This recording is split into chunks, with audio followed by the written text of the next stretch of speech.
आता पाहूया टॉप 9 मोठ्या बातम्या। राजकीय हत्यार म्हणून ईडीचा वापर, संजय राऊतांचा आरोप। तर एकनाथ शिंदे अजित पवारांना टार्गेट केलं गेलं तेव्हा ते भाजपमध्ये सामील झाले, राऊतांची प्रतिक्रिया।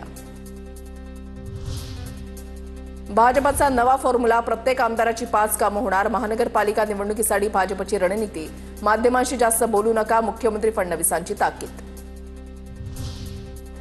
भाजपा आमदाराच्या वर्षावरील बैठकीमध्ये ठाकरे बंधूंच्या पालिका निवडणुकीमध्ये एकत्र लढण्यावर खलबतं। उद्धव, राज ठाकरे मनपा निवडणुकीमध्ये एकत्र आल्यास काय होऊ शकतं, यावर आमदारांची मतं जाणून घेतली। उपमुख्यमंत्री अजित पवारांच्या वाढदिवसाच्या निमित्तानं पर्वती मतदारसंघात बॅनर। अजित पवारांच्या वाढदिवसाच्या निमित्तानं भावी मुख्यमंत्री आशयाचे बॅनर झळकले। ठाण्यामध्ये मुख्यमंत्री देवेंद्र फडणवीस आणि उपमुख्यमंत्री अजित पवार यांचे वाढदिवसाच्या निमित्तानं एकत्रित बॅनर। वाढदिवसाच्या निमित्तानं विविध लोकोपयोगी कार्यक्रमांचं आयोजन। ठाणे शहरामध्ये विविध ठिकाणी बॅनरबाजी। मुख्यमंत्री फडणवीस आणि अजित पवारांच्या वाढदिवसाच्या निमित्तानं कृषी समृद्धी योजना लॉन्च। कृषी क्षेत्रामध्ये गुंतवणूक वाढवणं हा योजनेचा मुख्य उद्देश, मंत्री कोकाटेंची माहिती।